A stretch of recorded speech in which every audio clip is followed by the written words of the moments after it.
Assalamualaikum warahmatullahi wabarakatuh. Salam sejahtera buat kita semua. Saya Agung Cahyono kembali di podcast on IMTV, Open Your Heart. Dan kali ini spesial, tamu siang hari ini saya kedatangan rektor saya. Ya, doain saja bisa cepat lulus saya ya.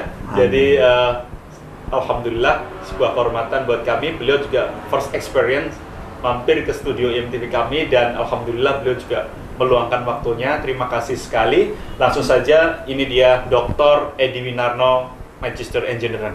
Assalamualaikum, selamat siang, Prof. Waalaikumsalam. Panggilnya Mas saja ya, Mas Agung. Boleh, Prof. Iya. Ya, supaya saya nanti ya dibimbing untuk ini biar cepat lulus. Amin. Siap. Nah, ini di sela-sela kesibukan. Unisbank kabarnya baru-baru ini lagi in hot issue mendirikan atau mengawali dengan membuat sekolah sepak bola dari Universitas Unisbank, Universitas di Kupang Semarang, membuat sekolah sepak bola untuk anak-anak. Ini gimana ceritanya, Pak? Iya, terima kasih Mas Agung. Sekolah sepak bola memang kemarin sudah kita launching ya, sejak Disnatalis tanggal 28 April tahun 2022 ini, yang mana kita awalnya itu adalah memang idenya adalah kita mencoba untuk menampung, memfasilitasi gitu ya, sekaligus memberikan scholarship atau beasiswa kepada anak bangsa gitu ya ceritanya, untuk bisa bergabung di sekolah sepak bola dan bisa mendapatkan kemudahan terkait dengan pembiayaan, dengan hal-hal lain yang itu memudahkan mereka untuk bisa studi di Unisbank. Ini ada kerjasama tertentu dengan pihak-pihak lain? Sebenarnya inisiatornya itu adalah teman juga yang merupakan pengurus PSSI dan juga PSIS kala itu, termasuk kita kan juga memanfaatkan itu menggunakan mantan pemain PSIS dan juga pelatih senior, head coachnya itu kan Pak Sartono Anwar.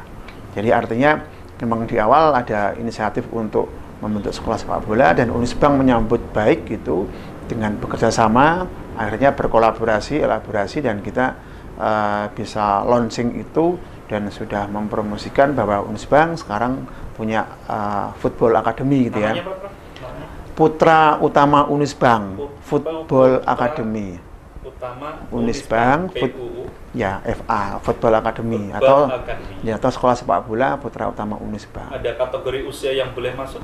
Ya, untuk kategorisasi kaitannya dengan usia kuliah yang kita fasilitasi itu memang lulusan SMA ya, atau SLTA atau SMK untuk bisa bergabung. Tapi kita juga sudah ada embrionya itu untuk usia dini juga sudah ada. Dari SD barangkali? Iya, SD ada. Ya, jadi usianya memang dari kecil. Cuma yang terafiliasi dengan Unisbank ini kita fokus sementara ini ya. Itu adalah untuk mengakomodir, memfasilitasi dari para calon mahasiswa baru yang memang itu dari anak-anak yang berbakat sepak bola, khususnya dari SMA atau SMK yang ingin melanjutkan studi, tapi plus belajar sepak bola. Ini tujuan konkretnya nanti untuk melahirkan atlet atau gimana, Pak? Ya, SSB atau FA ini kan kita berkeinginan untuk bisa menghasilkan atlet sepak bola profesional. Paling tidak nanti diambil klub, katakanlah di Liga 2 atau Liga 1 bahkan insya Allah gitu ya. Dan harapannya memang untuk anak-anak usia dari muda sampai SMA ini kan memang potensial untuk bisa menjadi atlet sepak bola atau klub ya, masuk ke klub hingga nanti ke divisi utama, bahkan untuk tingkat internasional. Harapannya seperti itu, Mas Agung. Dan ini baru berjalan berapa bulan? Launchingnya itu memang bulan April kurang lebih 6 bulan ya. 6 bulan. 6 bulan. Ini pasti belum ini ya, Pak ya. Belum ada alumnusnya atau sudah? Belum. Sedang berjalan ya, sedang berproses ya, artinya sudah mulai untuk ya, kemarin sudah mulai promosi, kemudian juga sudah mulai istilahnya implementasi di lapangannya itu sudah mulai ada latihan. Bagi orang tua yang ingin putranya khususnya untuk Putri juga bisa. putri ya, Putri juga bisa, iya. putra putri yang barangkali orang tuanya ingin menyekolahkan bola harus kontak ke Unisbank atau kemana? Bisa. Jadi kita juga ada kontak person di SSB atau di Putra Utama Unisbank FA itu, atau bisa langsung ke bagian PMB Unisbank juga kita ada CP yang nanti bisa mengarahkan ke sana. Kalau ada yang nanya mahal nggak? Mahal itu relatif ya, tapi Pada ini kisaran berapa? Mungkin ada gambaran?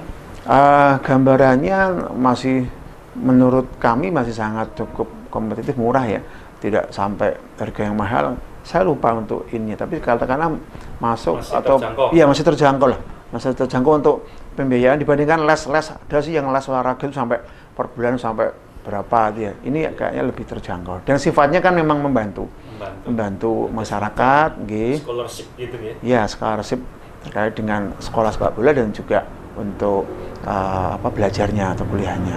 Bahkan kita juga memfasilitasi untuk mencarikan donatur atau kita cari donasi dari berbagai pihak yang nanti bisa mensupport terkait dengan jersey misalkan, bola atau apapun yang itu nanti bisa kita gunakan untuk kebutuhan mereka. Mungkin bisa menjadi penerus pemain PSS Semarang, Amin. seperti Dewangga, Iya. Pratama Arhan gitu Ya, ya. itu yang kita harapkan. Ya. Minimal kan kalau tidak ada pelatihan dari awal kan juga nggak tahu nggih, atlet itu bisa berpotensi untuk jadi kesana atau tidak.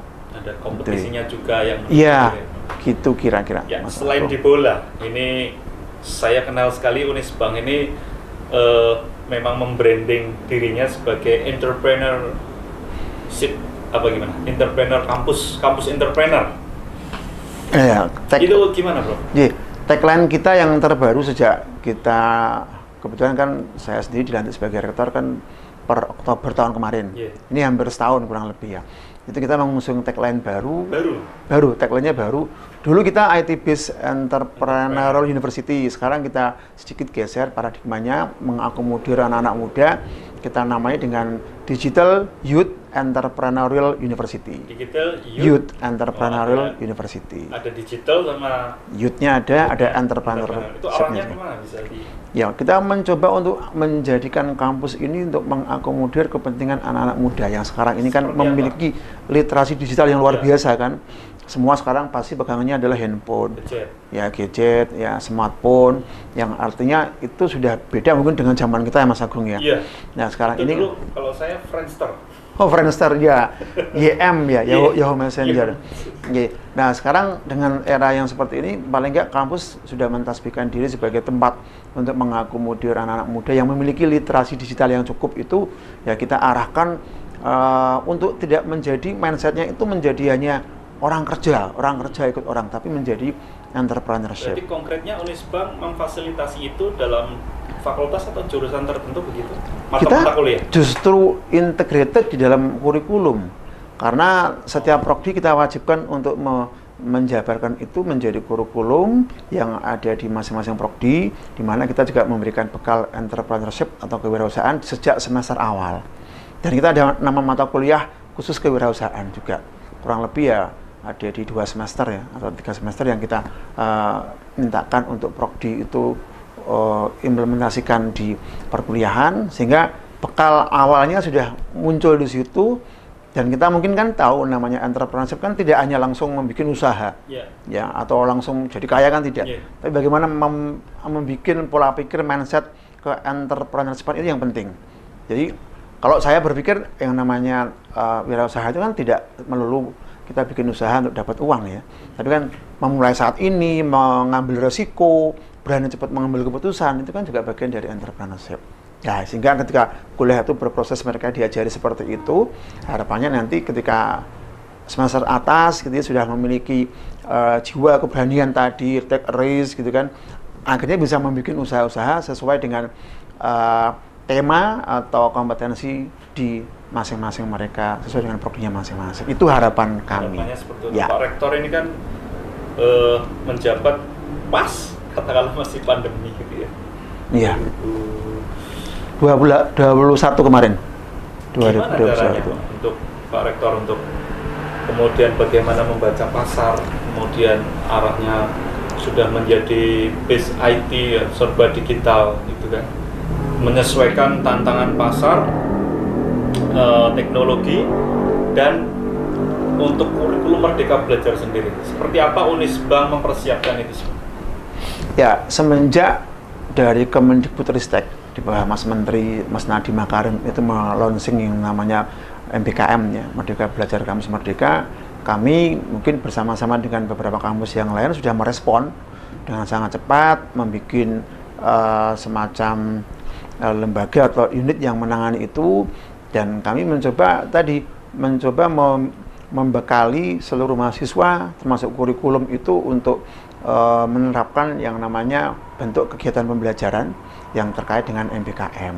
Jadi Merdeka Belajar Kampus Merdeka tentunya kan banyak ya. Ada, kalau kita bicara BKP ada 8 BKP. Sudah mulai ya? Justru kami sejak tahun 2020 sudah mulai, dan kita banyak mengimplementasikan, mengajukan juga beberapa program, bahkan didanai oleh pemerintah. Jadi ada program MSIB, ada magang, ada program pertukaran mahasiswa antar pulau, kemudian juga program mengajar, program kedaereka, matching fund gitu ya. Dan alhamdulillah kita banyak mendapatkan pendanaan dari pemerintah. Dari semua itu program-program itu apa yang menjadi kunci atau pokok yang di brand ke publik itu, Pak? Untuk Unisbanknya? Yeah. Kalau untuk Unisbanknya ya artinya kita mencoba. Dengar ada jurusan baru, vokasi dan lain. Oh iya, ya salah satu dari kebijakan pemerintah memang di Direktorat Jenderal sendiri kan ada pemisahan ya. Kalau dulu kita hanya mengenal Dirjen Dikti di bawah Kemendikbud, dulu namanya Kemenristek Dikti. Nah, sekarang ada lagi fokus di Dirjen Vokasi. Nah, kami pun juga merespon dengan cepat sehingga mengelompokkan kemarin itu beberapa prodi diploma itu kita masukkan ke dalam fakultas vokasi. Nah, itu kan sebenarnya arahan dari Mas Menteri pun juga sama, bahwa SDM atau personal yang nanti lulus dari vokasi itu harapannya ya bisa langsung siap kerja di segala bidang gitu ya, dan mampu tidak hanya, kadang gini, kita itu kan kuliah di Indonesia ini ya, kadang kan hanya mencari gelar gitu ya, nilai dan belum bisa membedakan antara akademik dan vokasi. Bahkan D3 mau ke S1 tuh kayaknya penyelenggaraan kurikulum di D3 itu hanya S1 yang dikepras gitu loh. Nah, ini kan mindset itu nampaknya mulai digugah oleh kementerian lewat Dirjen Vokasi gitu ya. Lah, Unisbank mulai masuk ke sana, dan alhamdulillah sudah ada fakultas vokasi. Kita niru kampus-kampus yang sudah besar ya, kampus negeri itu, dan implementasi di situ kita juga memasukkan yang tadi namanya MBKM ya, MBKM, sehingga yang kita laksanakan itu seirama, harmonis dengan yang sudah ditetapkan oleh pemerintah, dalam hal ini oleh Kemendikbudristek. Kalau ada masyarakat atau pemirsa di rumah yang bertanya, kenapa sih harus kuliah di Unisbank? Jawabnya apa, Pak Rektor? Iya, kalau itu ini sisi marketing ya. Jadi kalau yang ini, kami sudah menggunakan tagline baru, Digital Youth Entrepreneurial University. Ini berarti berbeda dengan universitas yang lain atau bagaimana? Menjadi ciri khas? Kita mencoba untuk membuat pencirian ya. Pencirian itu artinya untuk memberikan ya daya beda atau daya tarik untuk para calon mahasiswa untuk bisa bergabung di salah satunya, misalkan ini tidak keterima PTN, masuklah ke Unisbank, atau bahkan mungkin nanti ke depan kita juga ingin bahwa Unisbank menjadi salah satu alternatif untuk studi lanjut gitu. Karena kami juga menawarkan beberapa prodi, beberapa kompetensi keilmuan, termasuk juga tadi sesuai dengan tagline kita ada entrepreneurship ya, kewirausahaan, dan harapannya mahasiswa yang lulus itu tidak, mindsetnya sudah tidak seperti zaman kita lagi dulu ya, harus jadi PNS, harus jadi pekerja di pabrik atau di kantor, tapi kita upayakan mereka mampu berpikir, mengedepankan pola pikir itu untuk mengembangkan diri, potensi, sehingga apa, bisa muncul dari jiwa entrepreneurship, dan harapannya bisa meng-create hal-hal baru yang itu nanti bisa dimanfaatkan oleh orang banyak. Karena ada gitu. Misalkan generasi yang inginnya tinggal klik jadi crazy rich. Nah, investasi generasi instan. Ya, apakah menurut Pak Rektor memang untuk sukses itu dibutuhkan proses atau memang bagaimana? 1-2 orang mungkin prosesnya tidak seperti kelaziman atau kebiasaan orang yang biasa gitu ya. Tapi kalau menurut saya pribadi cara berpikirnya adalah ya pasti untuk mencapai arah titik tertentu goalnya itu ya pasti akan berproses. Tidak semua orang sulit dalam mencapai titik tertentu untuk mencapai yang namanya kesuksesannya. Ada yang gift ya? Ya, ada yang gift, ada yang garis keberuntungan di tangan katanya. Ya, ada juga yang dari gift dari orang tua, given dari orang tua. Kalau Pak Rektor? Aduh, nah, saya kategori yang just so middle low gitu ya. Artinya saya dari orang yang biasa saja, keluarga biasa saja, dan sekarang juga belum mencapai tahapan yang sukses juga. Saya rasa belum, masih jauh ya. Tapi kalau kita flashback ke belakang saya pribadi ya, saya hanya orang biasa yang sekolah itu hanya mengedepankan masalah disiplin, masalah tertib, dan ada satu motivasi saya pengen selalu unggul menurut saya sendiri gitu ya. Jadi saya harus punya motivasi untuk lebih baik dari yang kemarin. Menyambung dari tadi orang biasa tadi, saya dengar-dengar nih dari teman-teman, apakah ini benar?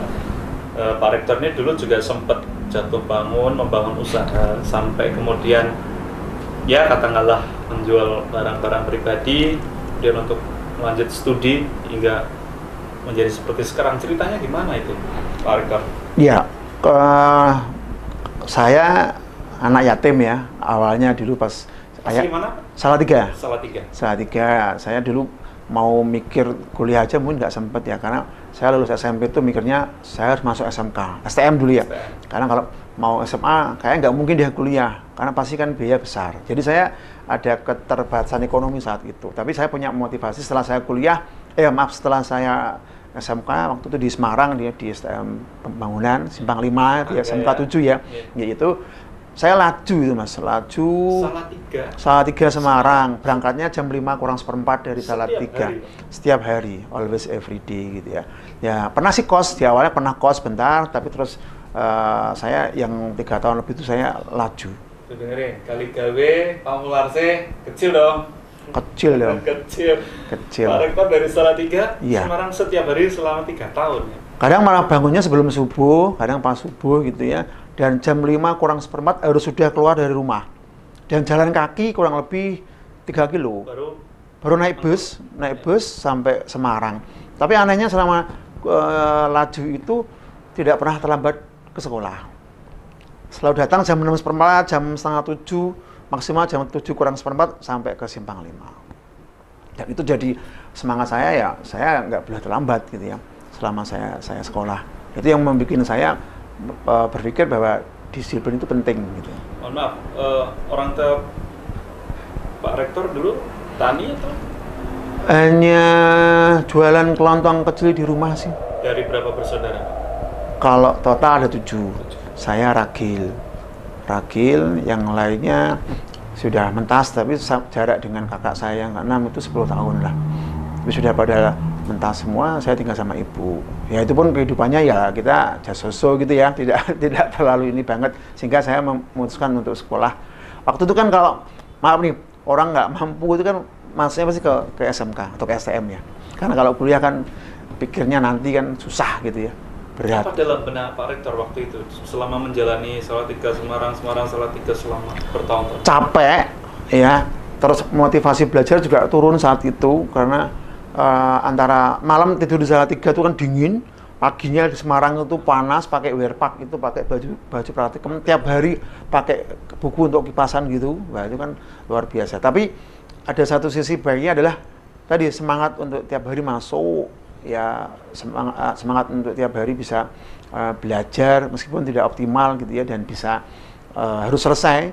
Dan ketika setelah praktek atau KKL atau PKL di tahun keempat, saya kan 4 tahun gitu di STM kami itu dulu, tahun keempatnya mulai merasa kayaknya ini nanti perlu kuliah nih kayaknya gitu. Ya, saya mau dalam tanda kutip memaksa ibu untuk menguliahkan saat itu, meskipun ya dengan segala cara saya jual sesuatu atau apapun gitu ya, yang penting bisa kuliah gitu ya.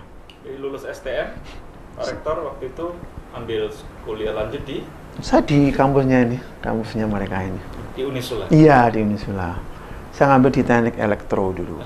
Elektro, lulus? Tahun 2000-an, terus kemudian saya kerja di Salatiga sebagai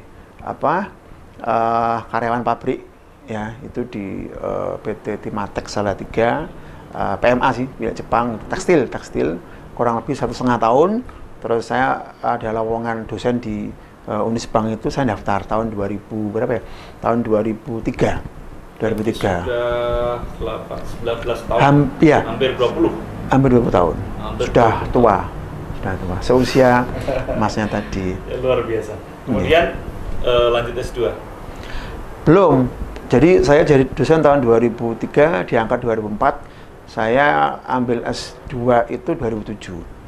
Jadi dapat beasiswa dan saya memang punya keinginan saya itu harus jadi profesor. Sudah sekali terjun jadi dosen harus jadi profesor. Itu di benak saya pertama gitu. Karena jabatan fungsional tertinggi dosen adalah profesor, sehingga harus saya ke sana. Nah, untuk ke sana harus ada S2, ada S3. Sehingga tahun 2007 saya memberanikan diri untuk kuliah lagi di UGM, keterima dan dapat full scholarship dari pemerintah. Namanya katanya waktu sebelum itu pernah berwirausaha tertentu, makanan atau apa? Oh, itu 2010. Setelah saya S2 malah. Saya lulus 2009. Ya. 2009 kemudian lulus S2 bergelar M.Eng tadi, Master of Engineering itu. Saya kembali kampus bekerja. Tapi sebelum lulus saya pernah S2 ya, pernah membuat beberapa usaha dengan modal seadanya gitu. Dan ya. Jatuh. Ya, jatuh bangun gitu. Tapi yang paling parah ya ketika tahun 2010 sebelum saya S3 itu ada beberapa kegiatan usaha yang paling agak gede memakan biaya adalah membuat usaha fried chicken itu dengan 14 karyawan gitu ya. Sewa ruko, modalnya juga utang dari kartu kredit gitu ya, kredit card gitu ya. Ini nggak usah ditiru ya. Ini kan hal yang jelek gitu ya. Tapi ini pengalaman saya. Yeah. Setelah bikin gede itu gagahnya dapat nih Mas ya. Tapi ketika jalan kurang lebih setahun, ya namanya bisnis kan kita nggak tahu ya, unpredictable. Ketika jalan awalnya lumayan dapat omset sehari 5,5 juta, 7 juta dapat gitu ya. Iya waktu itu segitu. Tapi ketika jalan ternyata persaingan itu luar biasa. Ya ada yang hal yang masuk logis, ada yang tidak. Hikmah apa Prof yang dari peristiwa itu? Ya kalau hikmahnya begini, ya hikmahnya kalau yang dari sisi baiknya ada, yaitu ketika saya gagal itu kan urusan hasil dari proses ya. Yeah. Tapi bagaimana kita memulai sesuatu itu harus bermodal dengan memberanikan diri, keberanian, take a risk, mengambil resiko, bravery, to take a risk ya itu. Pertama kali ada kesempatan coba ditawari ambil nggak ada masalah, tawari presenter ambil.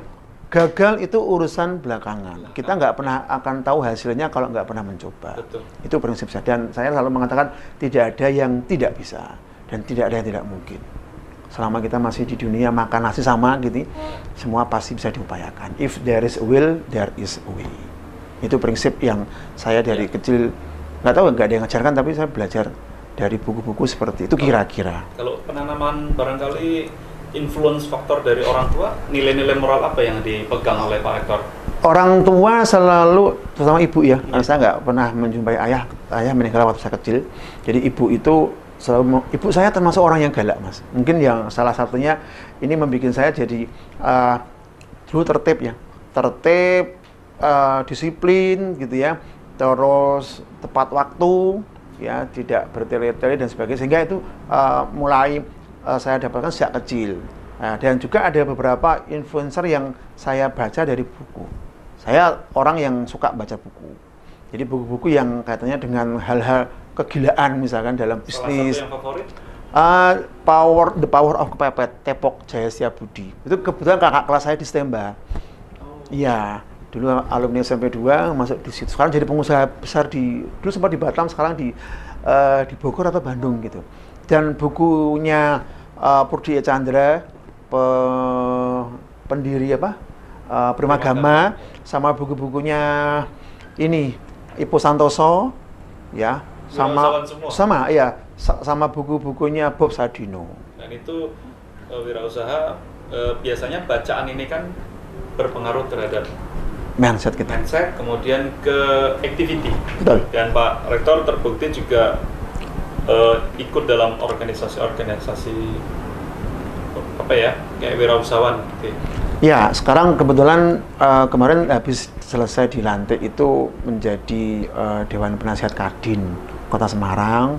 Mas Arnas. Ya, Mas Arnas. Kebetulan saya dilibatkan di situ, ya mungkin untuk memberikan beberapa sumbangsih pemikiran ya kalau dibutuhkan gitu terkait dengan Kadin di Kota Semarang. Saya juga ikut di KONI sebagai wakil ketua umum KONI ya. Wakilnya Mas Arnas juga di situ. Ya, di wakil ketua umum bidang litbang dan juga pengolahan data, Kapulahta. Dulu sempat di bidang perencanaan anggaran, setelah 3 tahun saya dinaikkan jadi wakil ketua umumnya Mas Arnas di KONI. Dan juga ketua Korbol Kota Semarang. Korbol itu olahraga yang seperti basket. Mungkin belum tahu ya. Ini nanti akan coba kami sampaikan lebih detail lagi setelah itu. Juga beberapa organisasi yang terkait dengan keakademikan. Saya juga Dewan Penasihat Aptikom Jawa Tengah, Asosiasi Pendidikan Tinggi Komputer dan Informatika Jawa Tengah, kemudian juga ikut di Asosiasi Dosen sebagai pengurus pusat Jakarta ya, pengurus pusatnya Indosais juga, dan beberapa organisasi yang ya saya ikuti karena saya senang di organisasi. Kalau Pak Rektor masih di Kadin, diikut di Kadin berarti jangan-jangan ada bisnis yang lain dong, properti misalnya? Iya, kebetulan properti ada. Tadi saya sempat di sini juga teleponan mencari tanah itu. Nggak, artinya ada kegiatan-kegiatan meskipun kecil ya, saya coba lakukan Mas. Lakukan untuk menambah tambahan bukan income tapi uang jajan gitu ya untuk anak istri dan juga saya sendiri. Karena kalau mengandalkan gaji dosen itu kan tidak seberapa. Sekarang berapa? Satu masih kecil. Ya, terus selain aktivitas yang segudang tadi, Pak Rektor masih harus di Unisbank juga. Kemudian kemarin kabarnya habis dikumpulkan bertemu dengan Pak Menko Polhukam. Oh iya. Pesan apa yang disampaikan, Bro? Iya, ini khusus yang Menko Polhukam ya? Iya. Jadi kemarin kami ada 20 rektor Semarang itu diundang oleh Pak Menko Polhukam, Prof. Mahfud MD di Hotel Tentrem itu kita diskusi hampir kurang lebih 3 jam ya. Seluruh rektor disuruh bicara, membahas.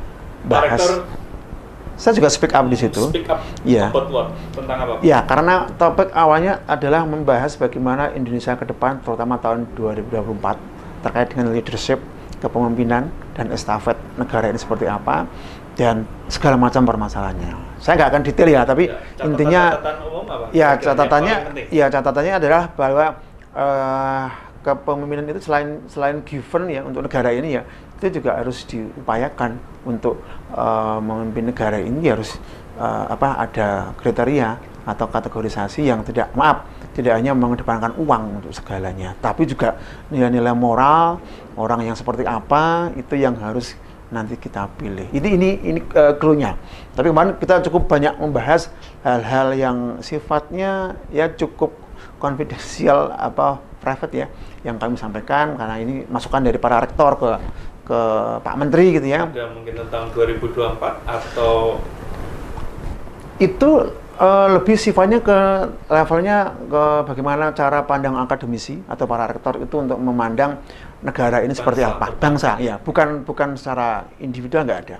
Kami hanya memberikan masukan karena kami juga ternyata kegiatan ini tidak hanya di Semarang, kegiatan juga berlangsung di beberapa kota yang intinya perlu masukan para akademisi khususnya para rektor yang dianggap sebagai pimpinannya kampus gitu ya untuk memberikan tadi beberapa solusi atau ide masukan ke Pak Menteri yang mungkin bisa disampaikan nanti ke pemerintahan sana. Pak Rektor, ini sekarang saya coba masuk ke agak sedikit sensitif. Apa itu? Yang lagi hot. Pak Rektor mencermati soal RUU Sisdiknas. Oke. Seperti apa? Ya, saya belum baca detail ya, tapi ada. Paling tidak ada sesuatu terkait dengan perguruan tinggi. Ya, ada yang saya coba pelajari itu kan mungkin masalah ini ya kemandirian kampus ya itu yang menjadi sorotan utama kan. Nah itu saya kira undang-undang itu mungkin ada baiknya atau tepatnya juga ada, tapi mungkin juga ada sedikit hal-hal yang mungkin belum pas. Tapi kalau saya bicara yang baik aja lah ya. Untuk kemandiriannya saya kira sudah saatnya sih mau PTN mau PTS itu bisa tadi dalam mengupayakan untuk pelaksanaan proses perkuliahan itu ya sudah seperti sekarang ini sudah betul menurut saya. Cuma hanya regulasi-regulasi yang selama ini dalam tanda kutip kami kan pimpinan private university ya, atau kampus swasta, itu memang harus diperjuangkan lagi terkait dengan beberapa hal yang itu mungkin bisa memberikan keleluasan bergerak. Terutama apa? Terutama dari seleksi mahasiswa baru dong. Nah itu yang mungkin banyak dikeluhkan oleh perguruan tinggi yang mungkin masih kecil gitu ya. Artinya kalau semuanya porsi diambil alih oleh, maaf gitu, PTN kan bagaimana dengan nasib teman-teman? Berkurang. Iyalah, artinya dengan berbagai macam jalur itu ya kita harus kita coba kritisi. Itu berpengaruh di rekrutmen mahasiswa baru tahun ini atau termasuk tahun sebelumnya? Kalau di Unisbank? Ya, saya kira kecil banyak itu berimpact ya, berimplikasi ke sana. Dan sebenarnya kalau efek secara globalnya atau general ya karena pandemi gitu ya. Tapi kalau kebijakan itu tidak ditopang dengan regulasi yang nanti justru malah akan melemahkan teman-teman kampus private ini ya, itu juga akan saya kira kurang pas, kurang baik lah ya. Tapi terlepas dari itu kan sudah ada yang memikirkan. Nanti kalau memang itu jadi diundangkan ya artinya kami sudah akan siap. Mungkin kalau ada hal yang bisa kami sounding, termasuk kami kemarin ada di forum rektor di Bali, Denpasar, itu juga ada beberapa catatan yang kami sampaikan. Forum Aptisi, forum rektor kemarin di Bali itu kita sampaikan juga. Poin-poinnya ke minimal ke Mas Menteri, sampai mungkin ke Pak Jokowi ya, Pak Presiden. Ya. Untuk Unisbank ke depan, apa yang mau diraih Pak Rektor? Unisbank saat ini sedang mencoba untuk berbenah di segala bidang, berbenah di segala unit gitu ya. Dan kami ini mulai istilahnya menancapkan semangat baru untuk tidak hanya memperbaiki tapi mengimprove, mengincrease performa yang ada. Dan kami mencoba untuk bergerak maju itu tidak hanya linear, Pak Mas Agung, tapi pengen kami adalah eksponensial. Sekarang mulai gitu kan, sudah ada pergerakan ke sana, dimulai dari beberapa ya kalau kita bilang membrandwash ya, membranding kami juga seperti apa. Parameter alhamdulillah kalau dari sisi PMP sudah ada kenaikan kurang lebih 25-35% itu ada. Dari sisi regulasi yang mengatur tentang SDM atau resources kami yang di kampus sudah ada, kinerja sudah meningkat karena kita juga memberikan constraint rule, aturan yang mau nggak mau dosen kita paksa untuk berkinerja, capaian prestasi itu sudah kuliah lagi wajib kami wajibkan. Iya, kemudian juga capaian katakanlah luaran ya atau kinerja yang terkait dengan publikasi kita wajibkan juga. Jadi nampaknya ini sudah sinergi dengan kebutuhan akreditasi saat ini untuk prodi dan juga universitas, sehingga harapannya Unisbank ini bisa ke depan insya Allah ya dengan SDM yang ada, dengan infrastruktur yang sekarang kita sedang benahi Pak. Nanti silakan ke kampus sudah ada pembenahan di mana-mana gitu. Kendeng juga mungkin juga sedang kita rubah tapi mulai dari dalam. Nanti kita akan bikin co-working space, kita bikin food court yang besar di Mugas gitu. Kalau dari luar belum kelihatan. Nanti mungkin setelah ada perubahan fasad ya, gerbang kita bongkar. Yang sekarang yang sudah terlihat kan di Kendeng ya. Ini ada gedung baru, gedung vokasi, ada gedung hukum dan bahasa, sudah kita rehab dengan lampu-lampu, kalau malam bagus sekarang. Kalau sore sudah mulai bagus gitu, dan juga beberapa tempat-tempat yang itu kalau untuk anak-anak muda sekarang saya kira ada tempat food court juga, insya Allah akan menjadi tempat yang baik dari sisi infrastruktur. Kalau dari sisi kurikulum kita menyesuaikan dengan MBKM ya, dan punya pencirian yaitu tadi entrepreneurship yang kita coba tanamkan ya ke anak-anak muda yang memiliki literasi digital saat ini. Gitu ya, Mas Agung. Luar biasa sekali dari cerita Pak Rektor tadi, struggle dari yang terngiang-ngiang di benak saya dari Semarang Salatiga laju. Pak Rektor struggle sekali, luar biasa. Dan pencapaiannya saat ini juga akhirnya bisa menjadi rektor, doktor, kurang satu tingkat lagi sebagai guru besar. Mohon doanya. Ya, amin. Supaya segera jadi guru besar atau profesor. Untuk ini, Bro, menularkan semangat atau struggle adaptif, agility kepada generasi teman-teman milenial ini, ada pesan apa? Ya, kalau terutama untuk mahasiswa ya, Ya. dan juga anak-anak muda yang saat ini, kalau saya bilang ini kan generasinya banyak generasi YZ ya, generasi bahkan nanti ke generasi strawberry ya. Artinya mungkin beda semangat yang harus diperjuangkan ketika itu masa kita, Mas Agung, zaman dulu. Tapi kalau sekarang ini nampaknya memang tantangannya sungguh luar biasa ya. Dunia smart yang ada di handphone ini sungguh luar biasa tentunya, tapi ada hal-hal yang memang itu menjadi poin yang tidak bisa ditinggalkan, terutama apa yang tadi yang sempat saya sampaikan di depan, yaitu dari selain jiwa struggle ya, artinya kita harus menanamkan ada kalau saya mengatakan ada bahasanya itu leading itu konsep saya, di mana leading itu L-nya itu adalah bagaimana seorang anak muda sekarang menjadi leader. Leader tidak harus menjadi ketua BEM, jadi ketua RT, tidak ya, tapi menanamkan diri untuk leader diri sendiri. Minimal untuk diri sendiri. Ya, leader. Yang kedua adalah entrepreneur atau entrepreneurship ya sifatnya. Jadi ya tidak hanya berusaha sih, tapi punya mindset entrepreneurship sehingga itu mampu tadi take a risk, gitu kan, bravery to take a risk dan sebagainya, itu kan wajib juga. Yang A-nya adalah achiever, untuk menjadi pemenang, pemenang di semua bidang. Sama teman bersahabat boleh, tapi kalau kita punya jiwa pemenang, kita akan jadi leading di situ, ya pemenang. Kemudian D-nya adalah digital person. Jadi saya kira ini sama dengan anak sekarang yang memiliki literasi digital. Anak-anak muda tidak boleh lepas yang namanya teknologi digital. Semua dipelajari, konten digital, ya, marketing digital, semua harus dipahami. Ini adalah menjadi innovator ya, atau penemu inovasi ya. Itu harus mulai menemukan apa? Menemukan usaha, menemukan sesuatu yang baru, itu harus di-create, setiap hari harus muncul ada ide. Juga boleh, mau nanya ke dosennya di saat kuliah juga, itu kan juga inovasi juga ya. Itu N-nya adalah networker. Apa itu? Untuk menjalin jejaring yang seluas-luasnya. Ini saya ketemu dengan Mas Agung, ketemu dengan teman-teman, ini kan juga jejaring yang nanti akan bermanfaat baik nanti, tidak hanya sekarang tapi ke depan. Yang terakhir adalah G. Jangan lupa semua tadi pasti akan ditutup dengan yang namanya good personal. Orang sepintar apapun, sehebat apapun, leader apapun, kalau tidak punya good personal, saya kira itu juga tidak akan bisa menjadi baik. Ya, baik itu untuk dunia maupun di akhiratnya. Itu Mas. Iya, terima kasih. Dr. Edi Winarno, Magister Engineering, Rektor Unisbank Semarang, tadi di closing statement dengan leading, tadi leader dan lain sebagainya. Terima kasih, semoga ada hal-hal yang bermanfaat buat pemirsa. Terima kasih Pak Rektor Unisbank. Semoga bisa segera menjadi guru besar. Amin. Amin ya rabbal alamin. Saya Ucano, pamit undur diri, selamat siang dan sampai jumpa. Assalamualaikum warahmatullahi wabarakatuh. Waalaikumsalam warahmatullahi wabarakatuh.